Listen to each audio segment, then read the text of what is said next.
ప్రభుత్వము మత్స్యకారుల యొక్క సంక్షేమం నిమిత్తము చేపలతో పాటు రొయ్యల్ని కూడా ఇస్తే ఉపయోగకరంగా ఉంటుందని. ఎందుకంటే మనం గతంలో రొయ్యలంటే కేవలం కోస్తా ప్రాంతాలకు, ఆంధ్ర ప్రాంతానికి మాత్రం సంబంధించినటువంటిది.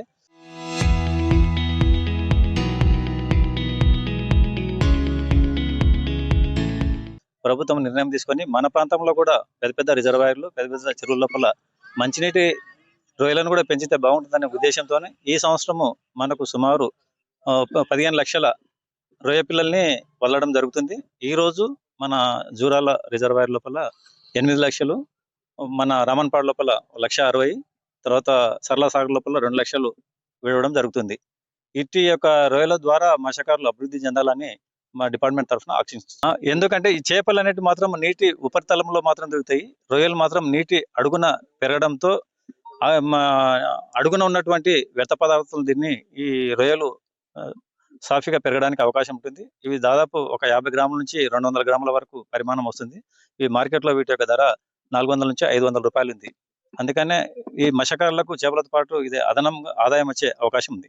రాష్ట్ర ముఖ్యమంత్రి వర్యులు రేవంత్ రెడ్డి అన్న గారి యొక్క ఆధ్వర్యంలో వారి సూచన మేరకు రాష్ట్ర పశుసంవర్ధక శాఖ మంత్రివర్యులు మరి ఫిషరీస్ డిపార్ట్మెంటు మంత్రివర్యులైనటువంటి వివిధ బలహీన వర్గాల ఆశాజ్యోతి మక్తాల్ నియోజకవర్గ ఎమ్మెల్యే అయినటువంటి వాకిడి శ్రీహరన్న గారి యొక్క ఆధ్వర్యంలో ఈనాడు అమర్చింత మండలంలోని జూరాల ప్రాజెక్టు బ్యాక్ వాటర్లో గతంలో 8 లక్షల రొయ్యల్ని రిలీజ్ చేయడం జరిగింది.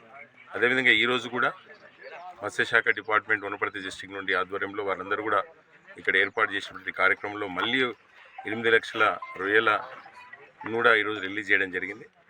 ఖచ్చితంగా రాష్ట్ర ప్రభుత్వం ఏదైతే ప్రతిష్టాత్మకంగా తీసుకుందో, గతంలో అనేక విధాలుగా కూడా అవకతవకలు జరిగినా కూడా రాష్ట్ర ముఖ్యమంత్రి గారు 110 కోట్ల రూపాయలని ప్రభుత్వం వెంటనే ఇమీడియట్లీ రిలీజ్ చేసి వాకిడి శ్రీహరన్న దగ్గర ఉండి ముఖ్యమంత్రి గారితో మాట్లాడి తెలంగాణ రాష్ట్రంలో గతంలో ఏ విధంగా ఇబ్బందులు చేశారు, వాళ్ళని చేపలకు ఏదైతే రిలీజ్ చేయాలనేటువంటి ఆలోచన చెరువులకు ఇచ్చినప్పుడు కూడా అనేక అవకతవకలు జరగడం జరిగింది.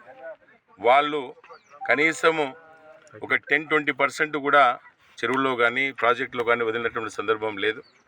ఒక 10 లక్షల చేప పిల్లలను వదలమని చెప్తే ఒక 2 లక్షలు వదిలి 8 లక్షల రూపాయలు, 8 లక్షల చేప పిల్లల్ని మాయం చేసినటువంటి చరిత్ర వాళ్ళది. గతంలో అనేక అవకతవకలు జరిగి కూడా సరైనటువంటి మత్స్యకారులకు చేయూతనిచ్చినటువంటి సందర్భంగా 10 లక్షలకు సంబంధించినటువంటి చేపలు వదలాలనుకుంటే, ఒక చెరువు దగ్గర వదలాలనుకుంటే 2 లక్షలు మాత్రమే వదిలి 8 లక్షల డబ్బులు తీసుకున్నటువంటి చరిత్ర గత ప్రభుత్వంలో ఉండే. దాన్ని 1-2 సార్లు రివ్యూ తీసుకోవడం జరిగింది.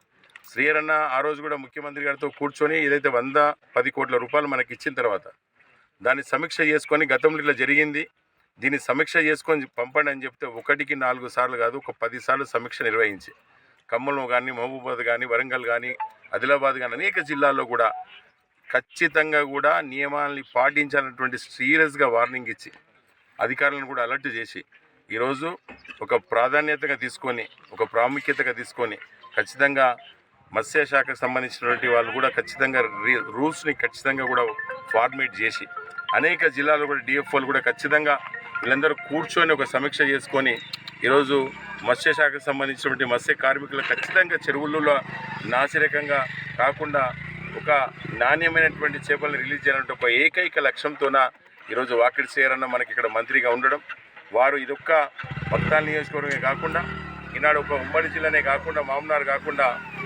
రాష్ట్రంలో 33 జిల్లాల్లో కూడా తిరిగి పర్యటించి అక్కడ ఉన్నటువంటి డిఎఫ్ఓలతో మాట్లాడి ఖచ్చితంగా డిఎఫ్ఓలందరూ కూడా ఇన్స్ట్రక్షన్స్ను పాస్ చేసి ఎక్కడ కూడా ఎవరైతే అవకతవకలు చేస్తారో, ఎవరైతే మధ్యవర్తి వహిస్తున్నారో వాళ్ళందరూ కూడా చేపలను రిలీజ్ చేయకుండా మనం కనీసము 110 కోట్లు తీసుకొని మనం ఆ డబ్బులు తీసుకొని మనం ఫైనాన్స్లో క్లియర్ చేసి పెడితే, వాళ్ళు గత ప్రభుత్వంలో ఏం చేశారంటే అదే 100 కోట్ల రూపాయలు శాంక్షన్ చేస్తే చేప పిల్లలను తీసుకొస్తే 10-15 కోట్లు మాత్రం రిలీజ్ చేసి మిగతాదంతా కూడా వాళ్ళ జోవులు వేసుకున్నటువంటి సందర్భాలు ఉన్నాయి. కనుక ఈరోజు గతంలో కూడా రాష్ట్ర ప్రభుత్వం చేసినటువంటి, గత ముఖ్యమంత్రి, మాజీ ముఖ్యమంత్రి చేసినటువంటి అవకతవకల్ని పసిగట్టే ఈరోజు రాష్ట్ర మంత్రివర్యులు కింది స్థాయి ఉన్నటువంటి వ్యక్తి, అదే కులానికి సంబంధించిన వ్యక్తి వాకిడి శ్రీహరన్న ఆ యొక్క కులంలో ఉన్నటువంటి బాధలు తెలుసు కనుక ఖచ్చితంగా చెరువుల్లో నాసిరకంగా ఉంది కనుక నాణ్యతతో కూడినటువంటి చేపల్ని రిలీజ్ చేయాలంటే ఒక ఏకైక లక్ష్యంతో ఈరోజు పూనుకొని ఈరోజు కూడా ఇక్కడ లోయర్ జూరాల ప్రాజెక్టులో